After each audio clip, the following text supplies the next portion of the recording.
Arun Kumar Mahato, provident fund, pension fund, panchayat labour bureau to all peoples दिलाना मेरा जीवन का मकसद। तिरंगा को विश्व शांति का तिरंगा बनाना। तिरंगा विश्व शांति का तिरंगा कैसे बनेगा दोस्तों? तिरंगा तले provident fund, pension fund, panchayat labour bureau to all peoples under master rule, under equaliser rules and regulations, under income source supervision and RTI necessary to global peace. अखंड भारत की अखंड मानवतावाद की अखंड कानून व्यवस्था। अभी अभी मैं एक वीडियो देख रहा था अमेरिका प्रेसिडेंट बैरक ओबामा जी के बारे में। वो कुछ रेस्टोरेंट में लोगों के लिए कुछ ऑर्डर कर रहे थे और वो बहुत से लोगों से मिल रहे थे। भाई उनकी शख्सियत को सलाम करना पड़ेगा। क्यों कि अमेरिका जैसा कंट्री वेपन्स इकोनॉमिक्स से परे था।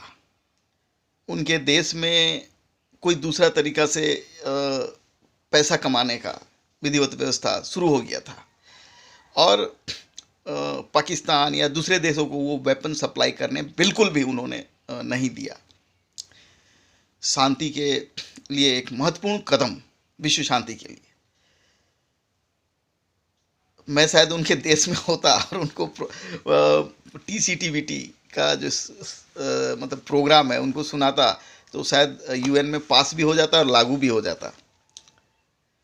और provident fund, pension fund, panchayat labour bureau to all peoples, income source supervision, RTI पर पीपल्स का ईजियर हो जाता।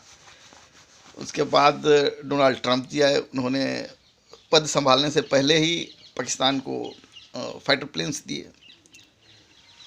फिर उसके बाद अब जो बाइडेन जी आए। अब आशा यही है कि जो बाइडेन जी अंडरस्टैंडिंग मैच्योरिटी से समझेंगे कि वेपन इकोनॉमिक्स विश्व शांति के लिए कितना इम्पॉर्टेंट है, उसको कंट्रोल करना कितना इम्पॉर्टेंट है।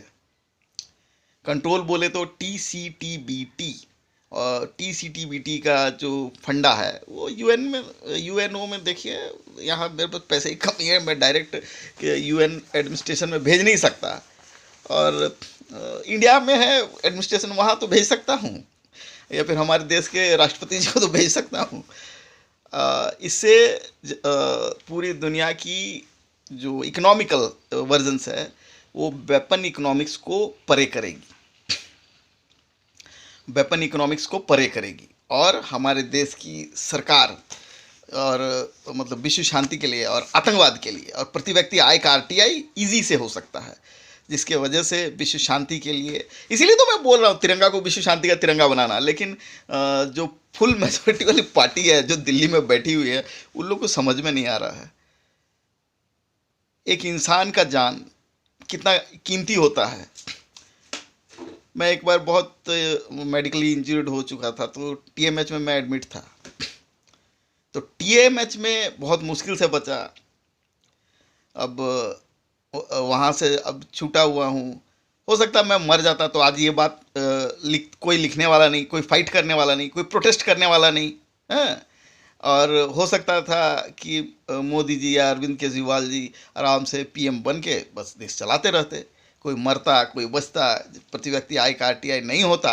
ये मेथड शायद ऊपर वाला ने मुझे छोड़ दिया कि ये मेथड तू लगा देश के पूरी दुनिया में, ताकि लोगों को समझ आए कि जो कानून व्यवस्था है, अब दूसरे देश का तो मैं नहीं बोल सकता, लगभग सारे कानून व्यवस्था एक ही माने संहिता एक ही मेल खाता हुआ रहता है। बस शब्दों का जादू रहता है कि थोड़े से शब्द इधर उधर करके एक ही चीज़, उसका मीनिंग अंडरस्टैंडिंग एक ही चीज़ रहता है, human rights, protect the human rights. तो उसमें आसानी से जो हमारे देश के कानून व्यवस्था में मैंने जो मतलब रीड किया, रिसर्च किया, उस आधार पर मैं ये कहता हूँ कि हम सिर्फ अपने देश का विदाउट एनी दूसरे देश से कंपेयर किए बिना मैं ये कहता हूँ कि हमारे देश का कानून व्यवस्था, पूरी कानून संहिता, हमारे देश का कानून संहिता पूरी दुनिया का इकोनॉमिक्स का सूरज है।